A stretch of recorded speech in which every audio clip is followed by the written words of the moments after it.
Jumpa lagi dengan saya, Willy The Rooms. Tetap di The Sinners Channel.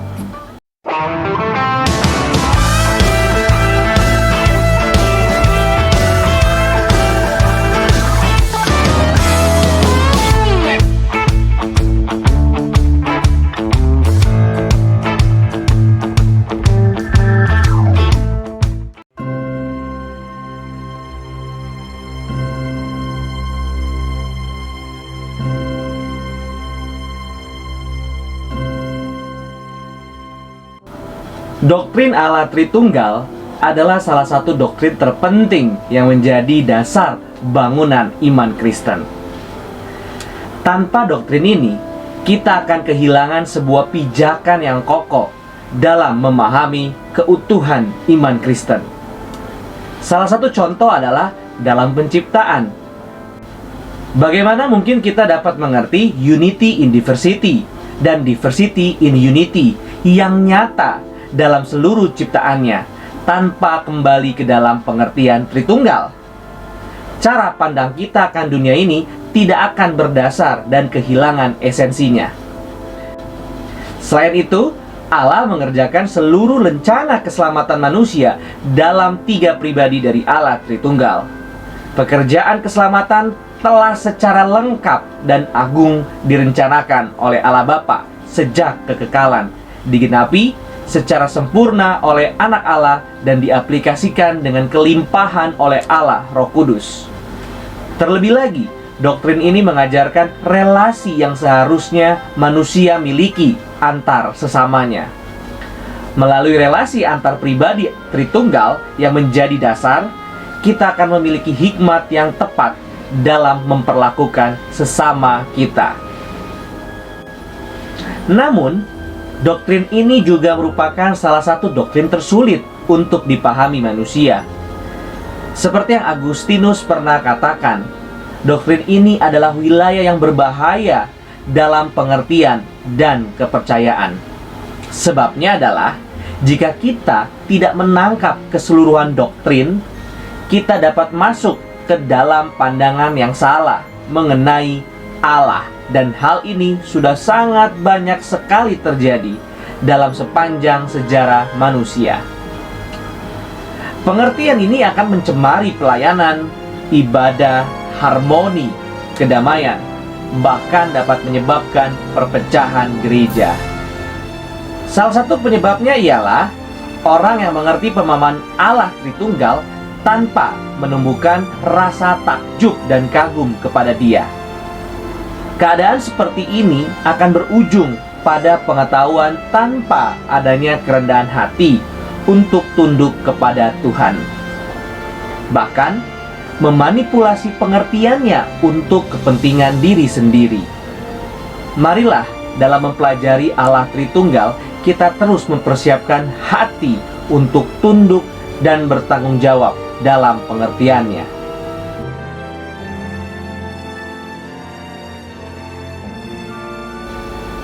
Doktrin Allah Tritunggal dalam perkembangan sejarahnya telah melalui masa yang panjang. Dengan mempelajari sejarah kekristenan, kita akan menemukan warisan pengertian yang melimpah telah disusun sejak abad mula-mula. Selama ratusan tahun sejak abad kedua, para teolog sudah mencoba untuk merumuskan pengertian mengenai Allah Tritunggal. Sebab banyak aliran sesat yang masuk ke dalam kekristenan pada zaman itu.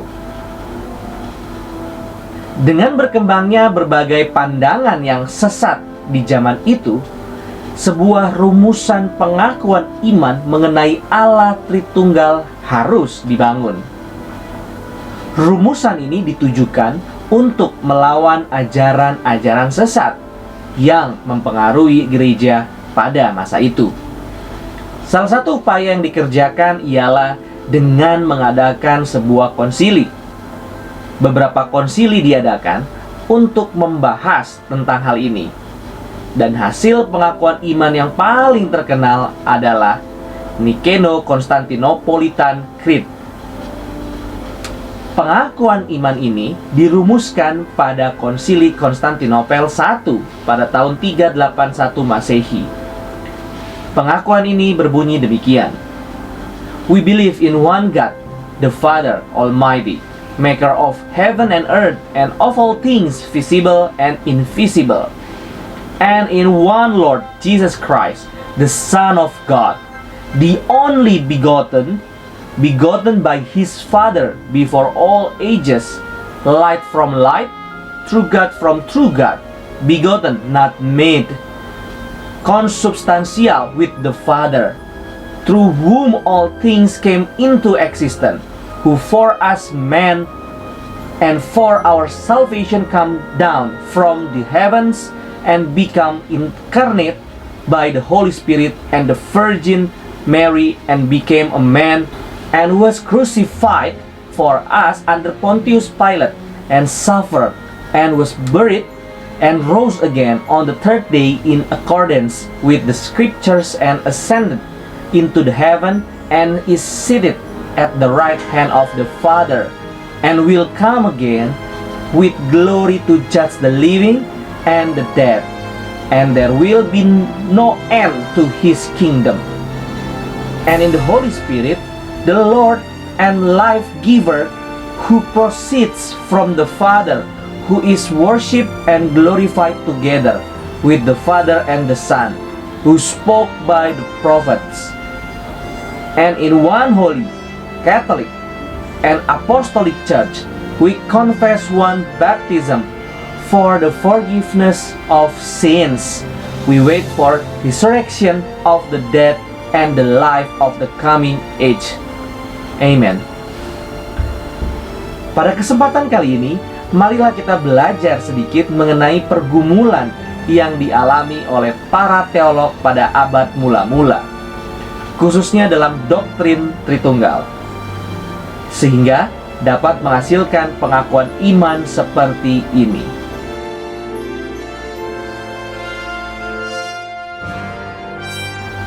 Dalam kredo, kita bisa melihat penekanan yang diberikan secara utama adalah mengenai Allah yang satu, tetapi yang nyata dalam tiga pribadi, yaitu Allah Bapa, Anak, dan Roh Kudus.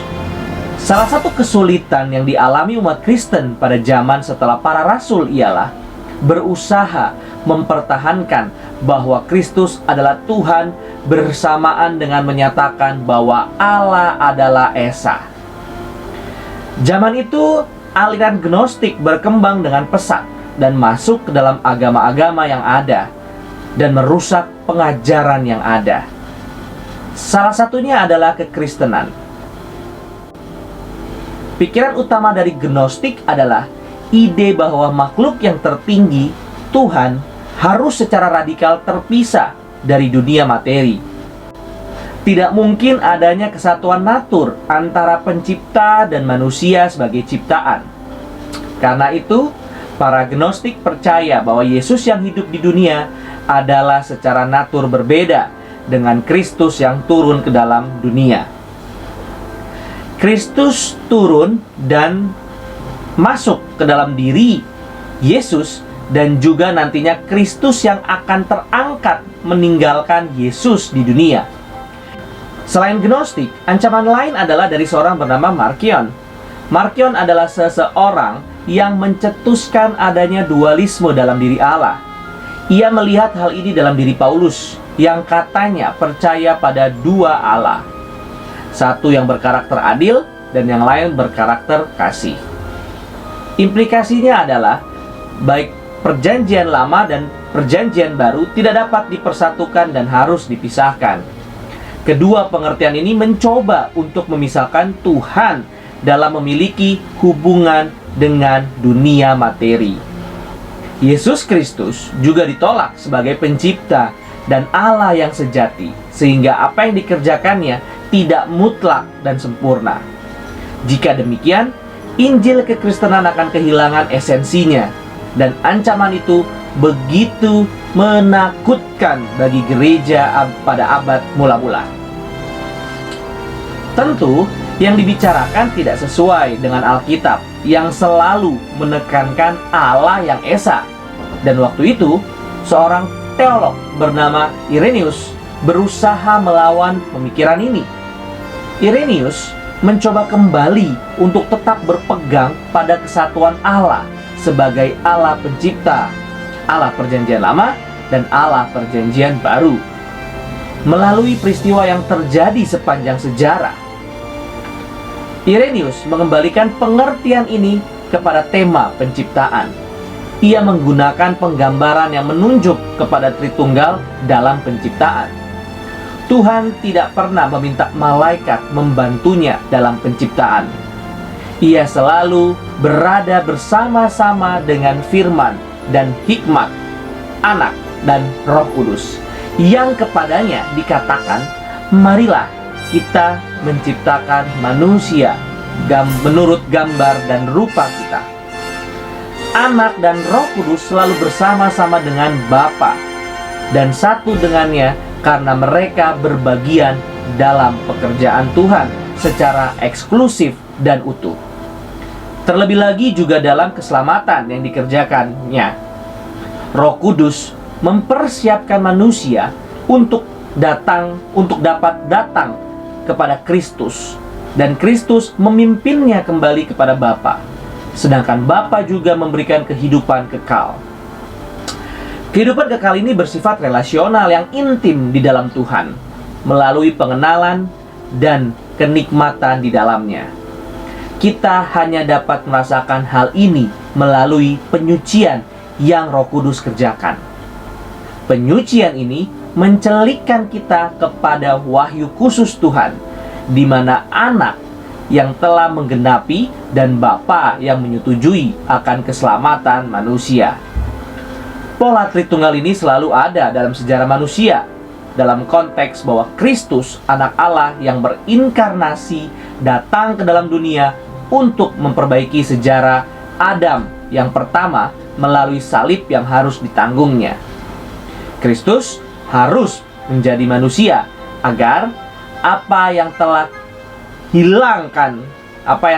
kita hilangkan di dalam Adam dapat dikembalikan dalam Yesus Kristus. Seluruh pengertian Tritunggal ini berakar dari Alkitab, yang sangat bertentangan dengan spekulasi filosofis. Irenaeus juga menyimpulkan bahwa pandangan mengenai Tritunggal, kekekalan Tuhan, dan sejarah manusia sangat berkaitan erat dengan kesatuan Allah dalam pribadi Bapa, Kristus, dan Roh Kudus, yang tidak dapat terpisahkan sepanjang sejarah. Ketiganya bekerja dengan harmonis dalam penciptaan, pemeliharaan, dan keselamatan, yang di dalam dirinya sudah ada bahkan sejak sebelum penciptaan. Tuhan memang berbeda dari ciptaan, tetapi tidak terpisah darinya.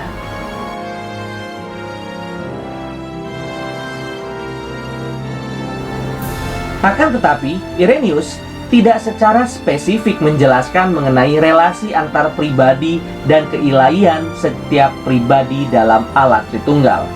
Akibatnya, penekanan yang ekstrim terhadap kesatuan Allah akan menghasilkan dua pengertian yang menyimpang, seperti subordinationism dan modalism atau sabellianisme. Modalisme menyatakan argumennya demikian: jika Anak dan Roh Kudus adalah pribadi yang ilahi, mereka tidak mungkin bersama-sama dengan Allah, sebab Allah adalah satu. Jadi mereka hanyalah manifestasi sementara dari satu Allah. Tidak ada perbedaan pribadi yang kekal di antara ketiganya. Allah Anak identik dengan Allah Bapa. Begitu pula dengan Allah Roh Kudus. Sedangkan subordinationism menjelaskan bahwa Allah Anak dan Roh Kudus adalah makhluk yang lebih rendah sebagai bentuk derivasi dari Bapa, semacam makhluk antara.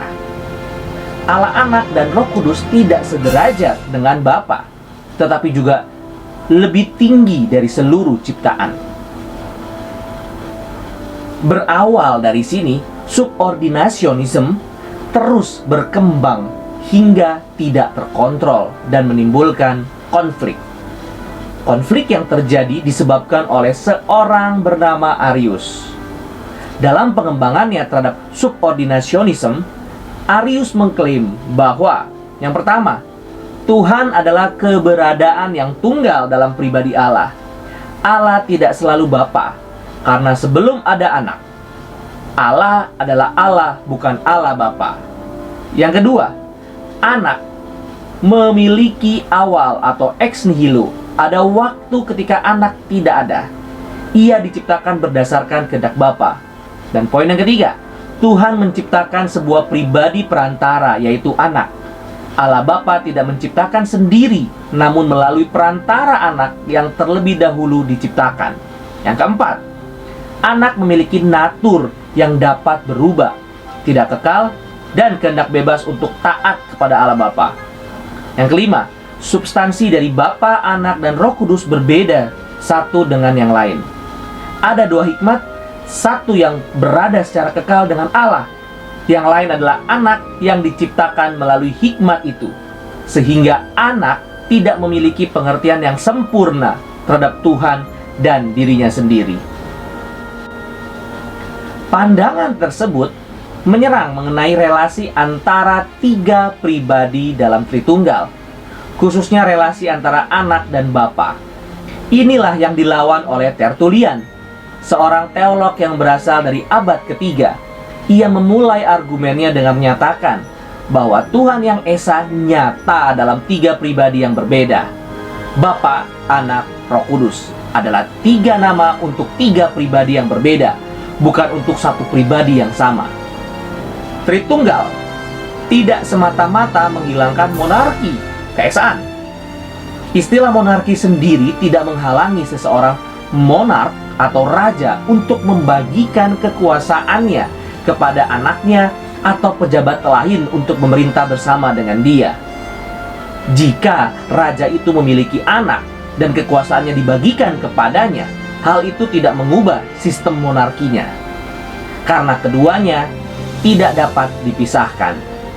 Sifat ini juga ada pada diri Tuhan. Anak dan Roh Kudus sangat dekat dan tidak dapat dipisahkan dari Bapa, sehingga natur keesaannya pun tidak harus dipertanyakan. Argumen ini pun diperkuat oleh seorang bernama Origen. Origen terkenal dengan doktrin Tritunggalnya mengenai eternal generation dari Kristus oleh Bapa. Menurut Origen, Allah Anak adalah hikmat dan Allah Bapa tidak pernah tidak bersama hikmatnya. Pengertian ini berbeda dengan generasi natural yang manusia alami. Manusia melahirkan generasi dengan perbuatan di luar dari dirinya, sedangkan generasi yang Bapa miliki adalah berdasarkan naturnya sendiri sebagai Allah. Demikian anak berasal dari Bapa secara kekal, bukan dalam waktu, sehingga tidak ada permulaan selain dalam diri Tuhan. Tidak ada satu titik di mana Kristus tidak berada dengan Bapa. Begitu juga sebaliknya. Sifat kekekalan harus ditekankan dari pengertian ini agar membedakannya dari alam ciptaan. Pengertian ini tidak dapat dibandingkan maupun memiliki analogi yang cukup. Inilah yang membedakan anak dari seluruh ciptaan yang lain yang memiliki permulaan. Origen menambahkan bahwa anak juga merupakan gambar dari Bapa. Bagi Origen, anak dan Bapa memiliki kesatuan natur dan substansi, di mana anak sebagai gambar sempurna dari Bapa yang tidak kelihatan.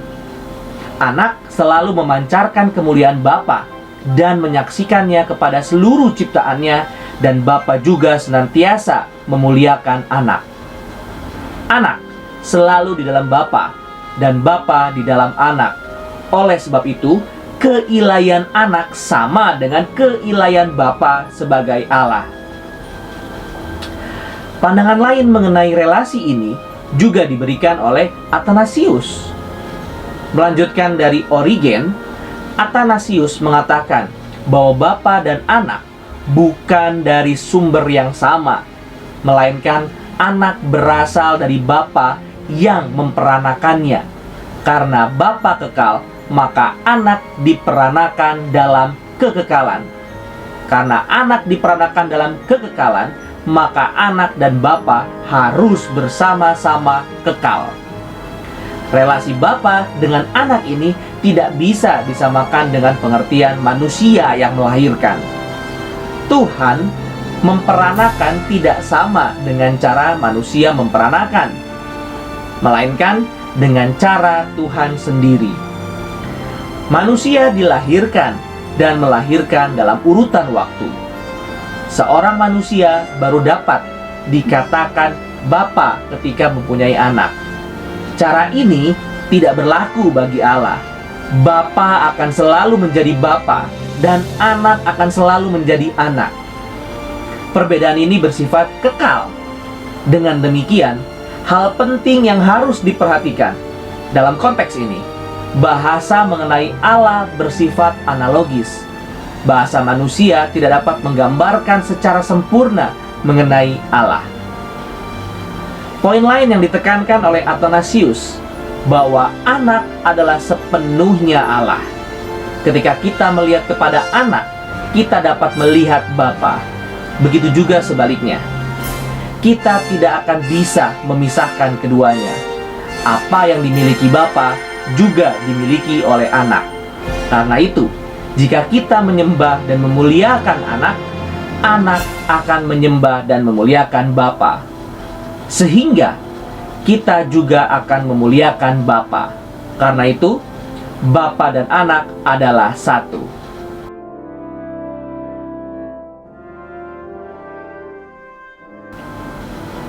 Relasi antara pribadi Roh Kudus pun menjadi problem yang sering muncul pada abad mula-mula.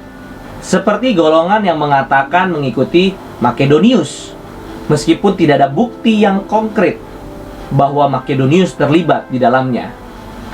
Dalam banyak kasus, mereka menerima keilahian dari anak sebagai Allah, tetapi tidak untuk Roh Kudus. Roh Kudus sering dianggap kurang dari Allah, meskipun tetap kekal, sehingga tidak perlu disembah. Kelompok ini tidak mengakui keilahian Roh Kudus, karena menurut mereka, Alkitab tidak pernah mengatakan bahwa Roh Kudus adalah Tuhan. Alkitab juga sangat sedikit membahas mengenai Roh Kudus. Mereka lalu mengambil konklusi bahwa Roh Kudus bukanlah Tuhan.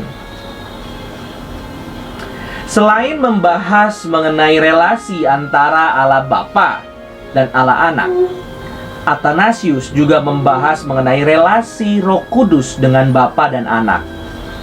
Athanasius menganggap bahwa Roh Kudus tidak pernah terpisah dari Bapa dan Anak.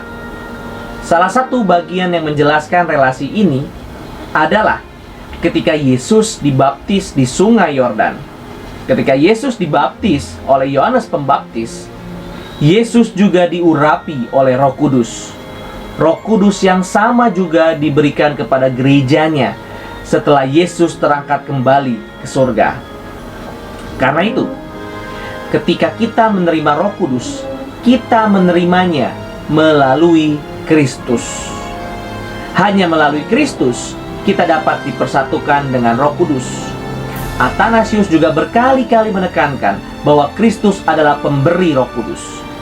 Athanasius menggambarkan Bapa sebagai mata air, Kristus sebagai sungai, dan kita dikatakan untuk minum dalam Roh Kudus. Ketika kita penuh dengan Roh Kudus, kita juga akan penuh dengan Kristus. Ketika Kristus memberi kita Roh Kudus, kita diangkat menjadi anak Allah. Dengan demikian, Allah juga ada di dalam kita. Relasi ini disebut perikoresis, di mana ketiga pribadi tidak dapat dipisahkan dalam segala pekerjaan yang Allah kerjakan. Roh Kudus tidak pernah lepas dari firman. Begitu juga Bapa. Bagi Athanasius, Roh Kudus adalah gambar dari anak, yang merupakan gambar dari Bapa. Anak akan memuliakan Bapa, dan Roh Kudus akan memuliakan anak. Dalam relasi antara Roh Kudus dan anak memiliki relasi yang sama, seperti antara anak dengan Bapa.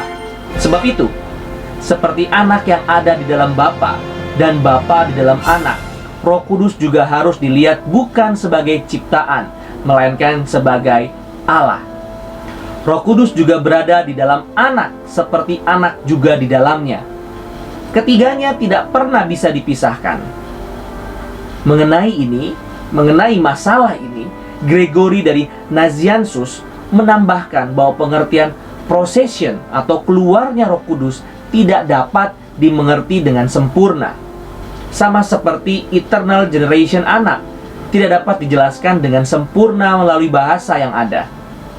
Begitu pula procession dari Roh Kudus, keluar dari Roh Kudus.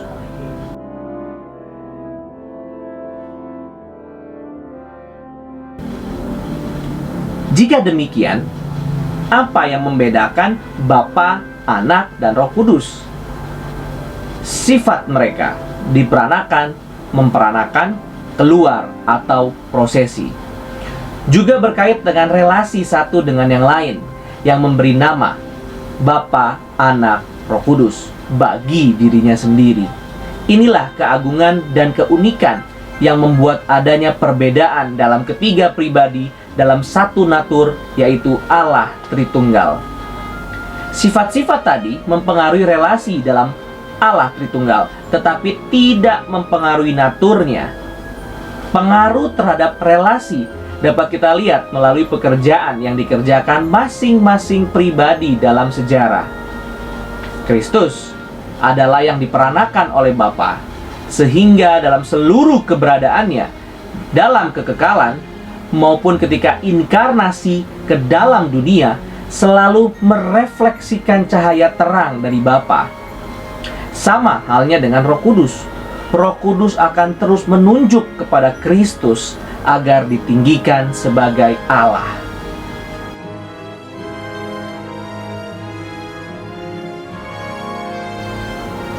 Perjuangan kekristenan di abad mula-mula sudah begitu berat dengan menghadapi berbagai aliran-aliran sesat. Kita bisa melihat betapa kompleks dan hebatnya pengajaran sesat yang berkembang di dalam sejarah gereja, yang tentunya berusaha untuk menggugurkan akan kebenaran firman Tuhan. Melalui pembahasan dalam video ini, kita bisa melihat bahwa doktrin Tritunggal bukan sebuah doktrin kosong yang sembarangan, tetapi kita bisa melihat bagaimana Tuhan turut beserta dan memelihara akan kebenaran doktrin ini. Sudah berabad-abad doktrin Tritunggal coba untuk dijatuhkan, tetapi tidak pernah ada satupun pengajaran sesat yang berhasil menggugurkannya. Kenapa? Karena itulah kebenaran tidak pernah bisa digugurkan dan ditelan oleh waktu ataupun dijatuhkan oleh pemikiran-pemikiran kosong dari manusia berdosa. Puji Tuhan, biarlah sebagai orang percaya yang Tuhan anugerahkan kesempatan untuk belajar firman Tuhan yang begitu ketat dan berlimpah di dalam reform teologi, kita harus mensyukuri akan warisan pengajaran doktrin yang setia pada firman Tuhan dari bapak-bapak gereja. Dan bukan hanya mensyukuri, tetapi juga kita harus menghargainya dengan baik-baik, mempelajari dan merenungkan akan kebenaran ini untuk kita aplikasikan ke dalam zaman ini, maupun kita wariskan kepada generasi-generasi selanjutnya. Suatu fakta yang menyedihkan bahwa begitu banyak orang Kristen saat ini yang sudah lupa akan sejarah.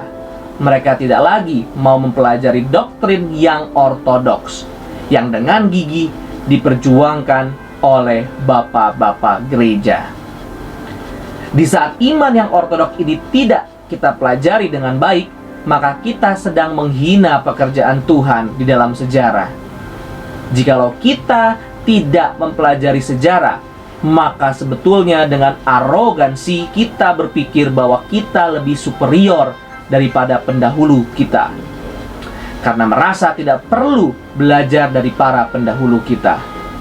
Biarlah sebagai orang-orang Kristen yang Tuhan anugerahi mengerti doktrin reform, dengan rendah hati kita belajar untuk melihat perkembangan sejarah doktrin Kristen, melihat bagaimana Tuhan bekerja di dalam sejarah dan membawa spirit dan warisan doktrin ini ke dalam zaman di mana kita berada, untuk kita pakai dalam menghadapi tantangan zaman ini, serta kita tegakkan sebagai identitas iman Kristen yang sejati dan berakar pada firman Tuhan. Terima kasih. Tuhan Yesus memberkati. Puji Allah, puji Allah, puji Allah Tritunggal. Mulia-mulia bagi Allah, pemberi kurnia keselamatan.